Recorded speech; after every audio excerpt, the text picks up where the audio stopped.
যখন বাইরের চাপ আসে তখন আমরা সেগুলোকে অ্যাড্রেস করতে শুরু করি। বিষয়টা যদি এরকমই হয়, তাহলে কি আমরা ধরেই নিতে পারি যে বাংলাদেশের এই সরকার বাইরের চাপে তাপে বা বাইরের নির্দেশে পরিচালিত হচ্ছে? এই কথাটা অমূলক নয়, যেটা বিরোধী দল প্রায়শই অভিযোগ করে আসছে বা জনগণও অভিযোগের সুরে বলে থাকেন। কামরুল ইসলাম একসময় খাদ্যমন্ত্রী ছিলেন। উনি বলছেন যা হচ্ছে এগুলো সব দেশি বিদেশি ষড়যন্ত্রের অংশ ছিল এবং প্রপাগান্ডা করা হচ্ছে, প্রচার প্রপাগান্ডা করা হচ্ছে। তবে ঘটনা সত্য, কথার মধ্যে একটা ভালো দিক আছে। ঘটনা সত্য, একদিন বিচার হওয়া উচিত। সরকার জিরো টলারেন্স থেকে সরবে না। উপরন্তু বেনজির বলেছেন যে আমার এই সম্পদ, দুদক যেটা বলছে বা সংবাদপত্রগুলো যেটা বলছে বা বিভিন্নভাবে যেটা বলা হচ্ছে, সেটা সর্বৈব মিথ্যাচার, এবং আমার এই ধরনের কোনো সম্পদ নাই। হ্যাঁ, এবং এটা লিখিতভাবে জানিয়েছেন। তো আমার কাছে এখন যেটি মনে হচ্ছে যে আসলে দুদকেরই এখন দায় বেনজিরের সম্পদকে অবৈধ বলে সে একটি মানে বেকায়দায় পড়ে গেছে, এটার বৈধতা প্রমাণ করা। ব্যানজিরে যারা বস, বসের বস, যারা ক্ষমতা পরিচালনা করছেন, যারা এই দেশকে শাসন করছেন, তারা কি এই জিনিসগুলি ব্যানজিরে জানতেন না? নিশ্চয়ই জানতেন। তখন ওনারা কিন্তু এই ব্যাপারে কোনো বা তার কোনো বিরুদ্ধে কোনো ব্যবস্থা নেন নাই। তাকে দুর্বৃত্তায়নের রাজনীতির সঙ্গে নিজেকে মানে মানে একীভূত করে বাংলাদেশকে ধ্বংসের দ্বার প্রান্তে নিয়ে যাচ্ছে। তারা কিন্তু এটা তখন তাকে থামায় নেয়।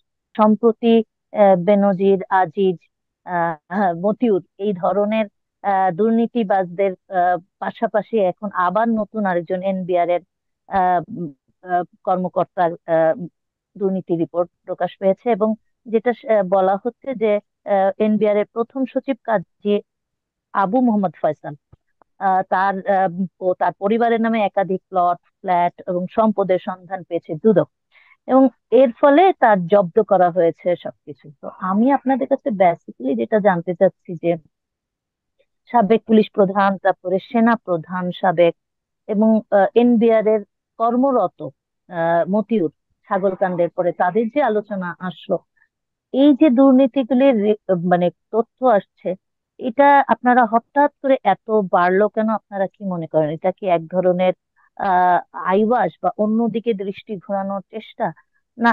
কিন্তু এর মধ্যে আমি আরেকটা যেটা দেখেছি যে আওয়ামী লীগের মধ্যে কিন্তু মানে দুই ধরনের তথ্য দেয়া হচ্ছে। যেমন ওবায়দুল কাদের কিন্তু ওবায়দুল কাদের এবং পররাষ্ট্রমন্ত্রী হাসান মাহমুদ, ওনারা দুইজন কিন্তু এই দুর্নীতিবাজদের প্রথম দিকে একটু সমালোচনা করলেও যে আজিজ বেনজির আমাদের মানুষ নয়, আওয়ামী লীগের মানুষ নয়, এইসব বলেছেন। কিন্তু এখন কিন্তু আবার সুর পাল্টেছেন। সুর পাল্টে ওই যে পুলিশ অ্যাসোসিয়েশনের বিবৃতির পরে তারা বলছেন যে এই পুলিশের বিরুদ্ধে ঢালাও ভাবে নাকি রিপোর্ট করছে সাংবাদিকরা।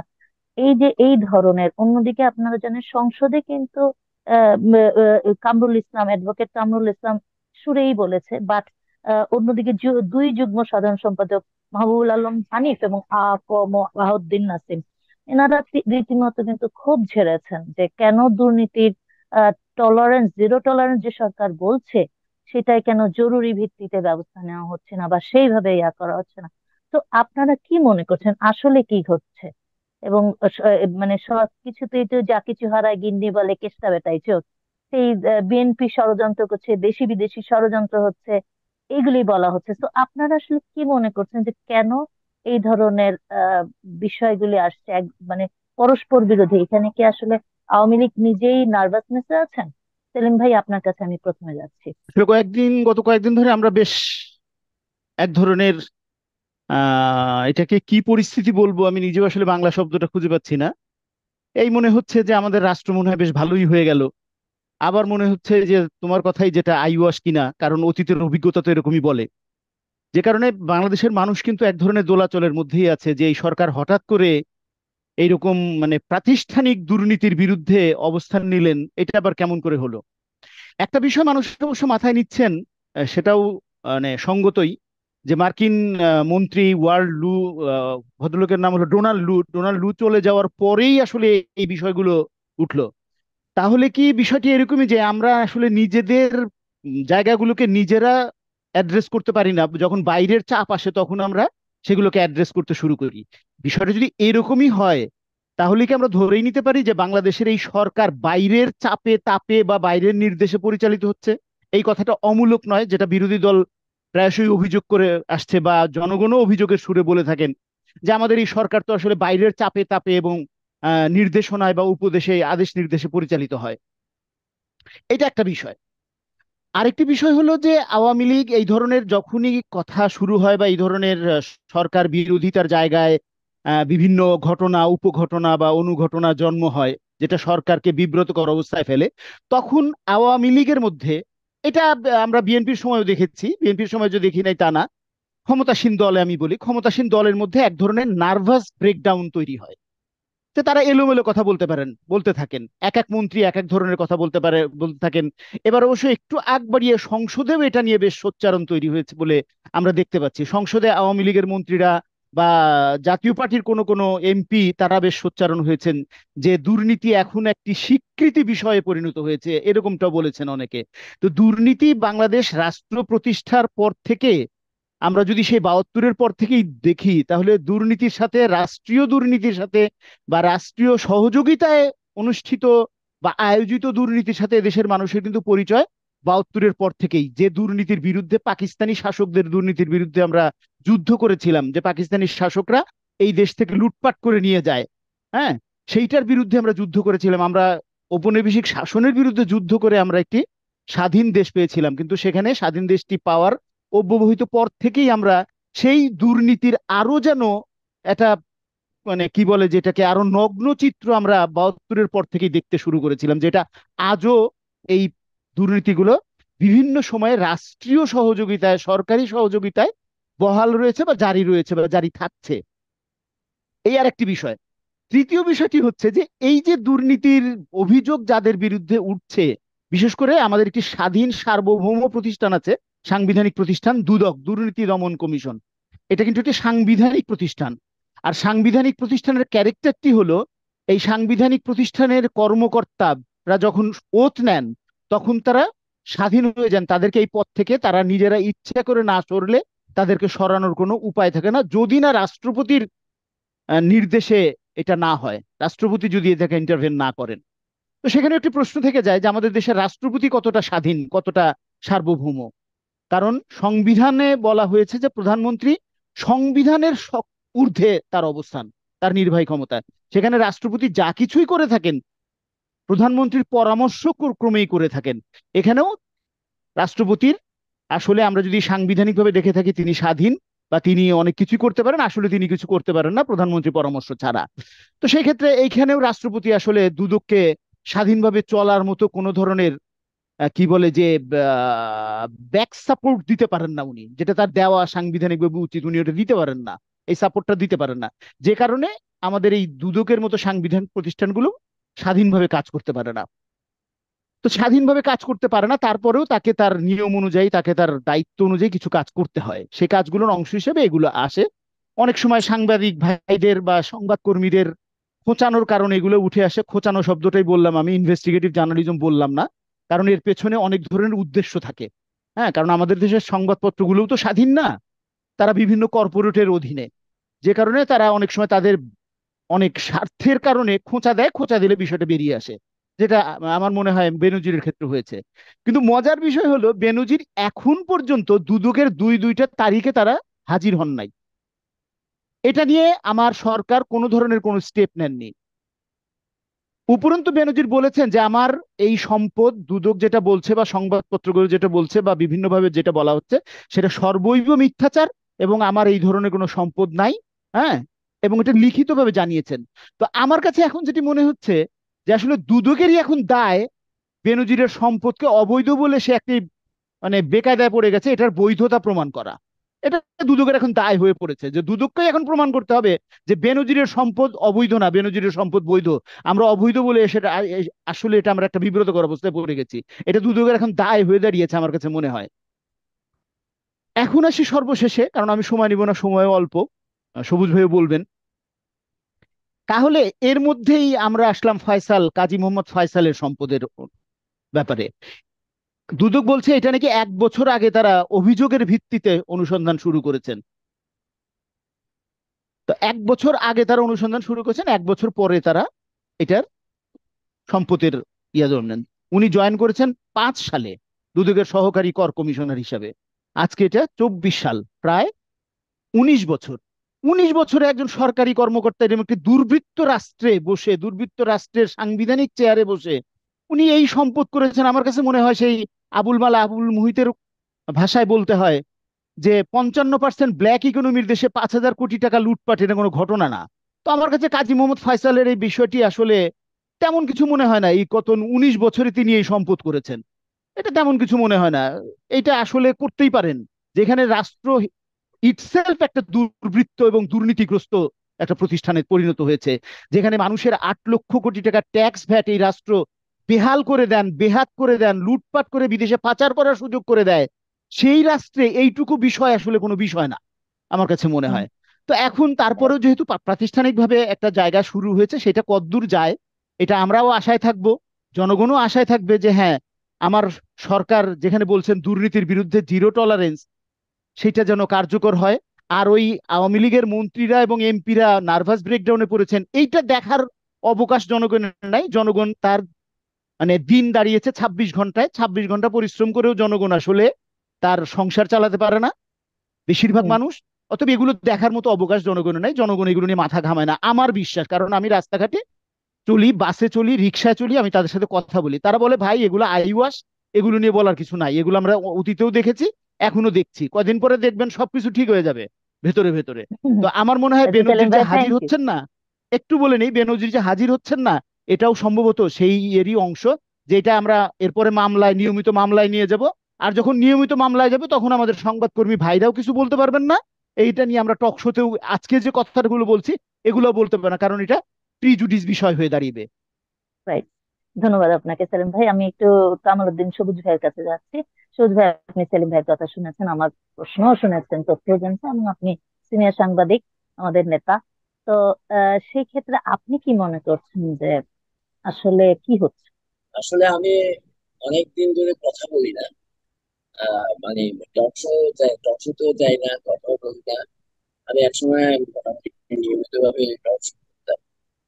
যখন দেখলাম যে আসলে যেগুলি বলার দরকার, যেভাবে বলার দরকার সেগুলি আসলে বলা যাচ্ছে না। এটা আমরা প্রায় সবাই জানি বাংলাদেশে এখন যে অবস্থা বিরাজ করছে।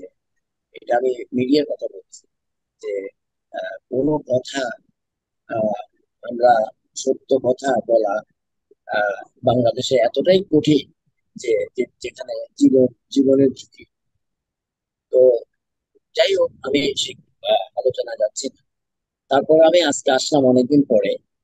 আপনি যে কথাটা বলছেন যে আজিজ বেনজির বা মতিউর রহমান বা সর্বশেষ আরেকজন বাংলাদেশের রাজস্ব এনবিআর এর প্রধান সচিব প্রথম প্রথম সচিব। গাজী প্রথম সচিব। গাজী মাহবুব ফয়সাল। ফয়সাল। হুম। এ, এগুলা আমার কাছে খুব বিচ্ছিন্ন কতগুলি ঘটনা। যদিও এক একজনের দুর্নীতির যে লিস্ট, দুর্নীতির যে ফিলিস্তি, সেগুলো খুব ভয়াবহ। আসলে আমি আসলে কিছুটা মুভি চলে যেতে চাই। সেটা হচ্ছে যে বাংলাদেশের মানুষ এবং বাংলাদেশ রাষ্ট্র হিসাবে আজকে 52 বছরের এই বাংলাদেশ যে দুর্গতির মধ্যে পড়েছে। বাংলাদেশ এত রক্তের বিনিময়ে স্বাধীন হয়েছে, সেই বাংলাদেশের মানুষ আজ সত্যিকার অর্থে অসহায়, এবং তারা কিভাবে বাঁচবে, আসলে বাঁচতে পারবে কিনা, সেই শঙ্কা তাদের মনের মধ্যে বাসা বেঁধেছে। তো বেনজিরের লুটপাট আর আজিজের লুটপাট আর মতিউর রহমানের লুটপাট, এগুলা কেমন জানি অনেকটা আহ অনেক কিছুর অনেক ঘটনার সঙ্গে যদি আমরা তুলনা করি, তাহলে এগুলো হয়তো কিছুই না। আমি হয়তো কিভাবে ওই জিনিসটা আনবো, আমি এভাবে বলতে চাই যে আসলে এই বেনজির যখন ক্ষমতায় ছিল, সে ঢাকা মেট্রোপলিটন পুলিশ কমিশনার ছিল, পরে র্যাবের ডিজি হয়েছেন, পরবর্তী পর্যায়ে উনি পুলিশ প্রধান হয়েছেন। উনি যে দুর্নীতির ফিরিস্তি, যেগুলা এই পর্যন্ত আমরা জেনেছি, বাংলাদেশের মানুষ জেনেছে, বিদেশে জেনেছে, এগুলোর বাইরেও তো দুর্নীতি তার রয়ে গেছে। বিদেশের গুলো এখন আমরা জানি না, বা দেশের মধ্যেও সবকিছু জানি না। তো হঠাৎ করে বেনজির যখন রিটায়ারমেন্টে আসলো তখন এগুলো আসলো, তেমনি ভাবে আজিজদেরও আসলো। আবার অলরেডি যারা চাকরিতে আছেন, মতিউর বা এই যে কাজী, কি বলে, ফয়সাল, ফয়সাল। ফয়সাল। এদের এই যে বিষয়গুলি, আহ, এই যেমন সংসদে সরকারের একজন প্রাক্তন মন্ত্রী কামরুল ইসলাম একসময় খাদ্যমন্ত্রী ছিলেন। উনি বলছেন যে এগুলো, এই যে যা হচ্ছে এগুলো সব দেশি বিদেশি ষড়যন্ত্রের অংশ হিসেবে এবং প্রপাগান্ডা করা হচ্ছে, প্রচার প্রপাগান্ডা করা হচ্ছে। তবে ঘটনা সত্য, কথার মধ্যে একটা কন্ট্রাডিকশন। ঘটনা সত্য, একদিন বিচার হওয়া উচিত। সরকার জিরো টলারেন্স থেকে সরবে না। এগুলো খুবই হাস্যকর এবং খুবই উপাদেয় একদিক থেকে। এই কারণে যে যে সরকার জিরো টলারেন্সের অবস্থান সবসময় করেন সর্বোচ্চ পর্যায় থেকে, মানে একদম অনেক নিচ পর্যন্ত, সেই সরকারের আমলে এই যে কয়েকটা ঘটনা, এগুলো হলো কত অল্প কয়েকটা ঘটনা আমরা জানতে পারছি বাংলাদেশে। এখনো বাংলাদেশের প্রকৃত চিত্র, দুর্নীতির প্রকৃত চিত্র কিছুই ফুটে ওঠে নাই। সামান্য কিছু জিনিস, এই জিরো টলারেন্সের এই অবস্থা যদি বেনজির এত হাজার হাজার হাজার হাজার কোটি টাকার মালিক হতে পারে, তারপর আজিজ যদি হাজার হাজার কোটি টাকার মালিক হতে, মতিউরের যদি এই অবস্থা হতে পারে, তাহলে জিরো জিরো টলারেন্স যদি সামান্যতম যদি জিরো টলারেন্স না থাকতো, তাহলে কি অবস্থা হতো আমার জানা নেই। খুব হাস্যকর আর কি বিষয়টা।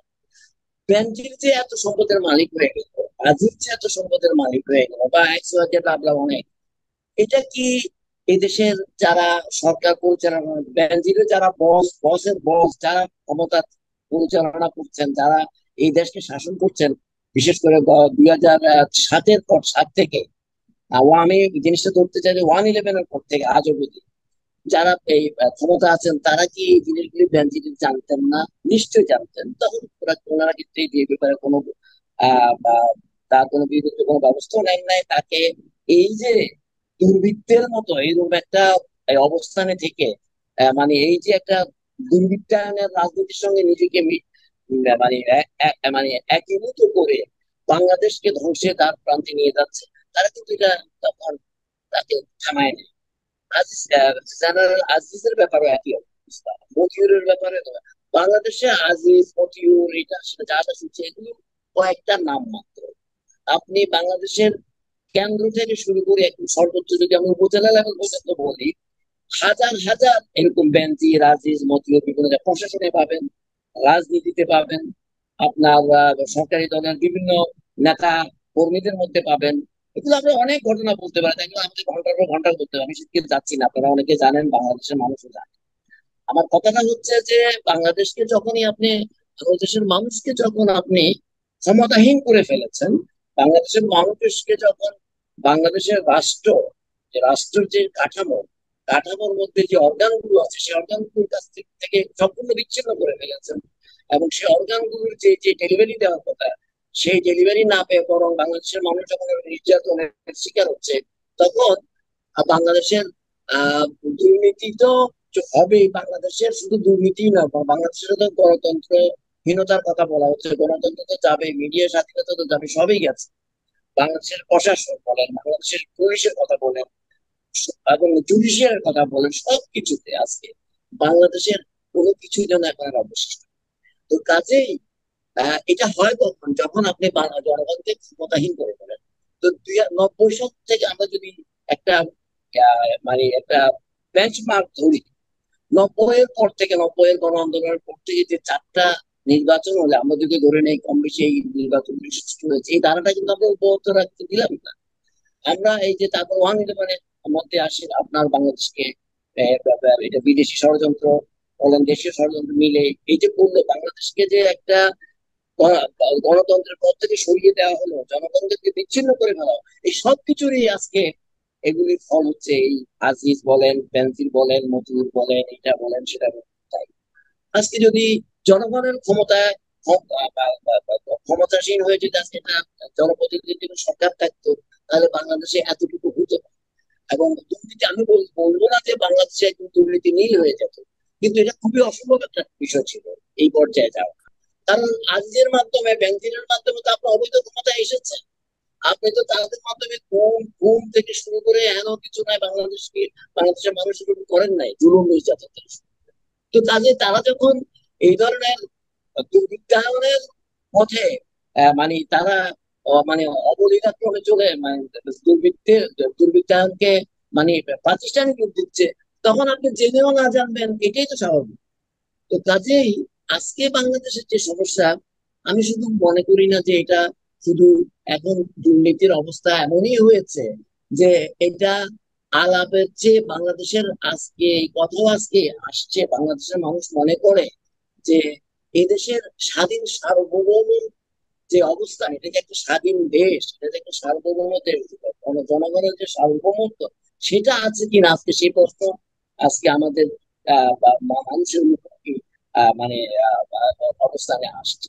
তো কাজে আমরা গণতন্ত্র তো প্রশ্নই উঠে না, কারণ 2008-এর পর থেকে যে নির্বাচনগুলো হয়েছে, 14 বলেন, 18 বলেন, 24 বলেন, সবগুলি নির্বাচনই হচ্ছে, এগুলো কোনো উত্তর নির্বাচনই হয় না, এটা সবাই জানে দেশ। এবং এই যে নির্বাচন হলো না, এবং যারা এই নির্বাচনগুলো করলেন না, যারা জনগণের সমর্থন হারিয়ে ভিনদেশি বিভিন্ন শক্তি বলি বা কোনো সংস্থা বলি, যাদের উপর নির্ভর করে আজকে ক্ষমতায় বসে আছেন, তারা এর মধ্যে দিয়ে, এই প্রক্রিয়ার মধ্যে দিয়ে বাংলাদেশের বিরুদ্ধে যে অবস্থান, বাংলাদেশের মানুষের বিরুদ্ধে যে অবস্থান, এই যে দুর্নীতির কথা বলেন বা আজকে বিচার বিভাগের যে অবস্থা, মিডিয়া কোনো স্বাধীনতা নাই, তারপরে বলতে গেলে আপনার হুম। জনপ্রশাসন বলতে যে বিষয়টা আছে সেখানে সত্যিকার অর্থে বা জনগণের প্রশাসন নাই, আমি জনপ্রশাসন তো বুঝতে পেরেছি জনগণের সহজ ভাই, প্রশাসন। সহজ ভাই বুঝতে পেরেছি যে আসলে আপনার কথা এবং সেলিম ভাইয়ের কথা একটা জিনিসই এসেছে যে আসলে জনগণ যতক্ষণ ক্ষমতায় ছিল বা জনগণের হাতে শক্তি ছিল ততক্ষণই আসলে দেশটা সুন্দরভাবে চলছিল এবং চলতে পারে। এখন যেহেতু এটা আমরাও আশা করব, আশা করা ছাড়া তো আসলে উপায় নেই। একটা একটা এই সব আমি শেষ করে দিচ্ছি। আমি লম্বা বলতে চাচ্ছি না, আমি যেটা বলতে চাচ্ছি যে আমাদেরকে এখন আসলে আহ আহ, এই যে মানে আমরা হয়তো এগুলো বলবো যতটুকু পারি। একটা কথা বলি, যে আজকে যে দুর্নীতির যে প্রসঙ্গ এনেছেন, এগুলো কিন্তু বাংলাদেশের যে ট্রেডিশনাল মিডিয়া আছে, প্রথম কিন্তু সত্যিকার অর্থে সোশ্যাল মিডিয়ায় প্রথমে ক্যাম্পেইন গুলো করেছে, তারপরে যায় আস্তে আস্তে আস্তে আস্তে আপনার ট্রেডিশনাল, আমাদের যে ট্রেডিশনাল মিডিয়া আস্তে আস্তে একটু একটু করেছে। তো এগুলো থেকে বুঝে হুম, নিতে হুম। পারেন যে বাংলাদেশের মিডিয়ার কি অবস্থা। আমি যেটা বলছি যে বাংলাদেশকে আজকে বাঁচতে হলে, বাংলাদেশের মানুষকে বাঁচতে হলে, বিদেশি মানুষের উপর, সেটা যেই হোক, যেই বিদেশি শক্তি হোক, তার উপরে আমাদের ওইভাবে নির্ভর করার কোনো মানে নেই। বাংলাদেশের মানুষ জনগণের উপরে নির্ভর করতে হবে, এবং সত্যিকার জি। অর্থে একটি মানে গণ আন্দোলনের মধ্য দিয়েই এটাকে এই বর্তমান সরকারকে অপসারণ করে একটা সত্যিকার অর্থে একটি যদি প্রতিনিধিত্বমূলক সরকার গঠন করা যায়। আমি বলবো না যে একটি নির্বাচনের মাধ্যমে, সত্যিকারের নির্বাচনের মাধ্যমে একটি সরকার প্রতিষ্ঠিত হলে যে সমস্যার সমাধান হয়ে যাবে তা না। তাহলেও একটা জিনিস আস্তে থেকে আমরা আবার শুরু করতে পারি, না হলে বাংলাদেশ যেভাবে ধ্বংসের দিকে চলে যাচ্ছে, কয়দিন পরে সেই ধ্বংস একটা ব্ল্যাক হোলের মধ্যে চলে গেছে, সেই ব্ল্যাক হোল থেকে জি, আচ্ছা, তুলে আনা বুঝতে পেরেছি সেলিম ভাই। খুবই একটা, মানে আমি জানি না কিভাবে তুলে আনা, আমি নিজেও বুঝতে পারি। সহজ ভাই বুঝতে পেরেছি, থ্যাংক ইউ ভেরি মাচ।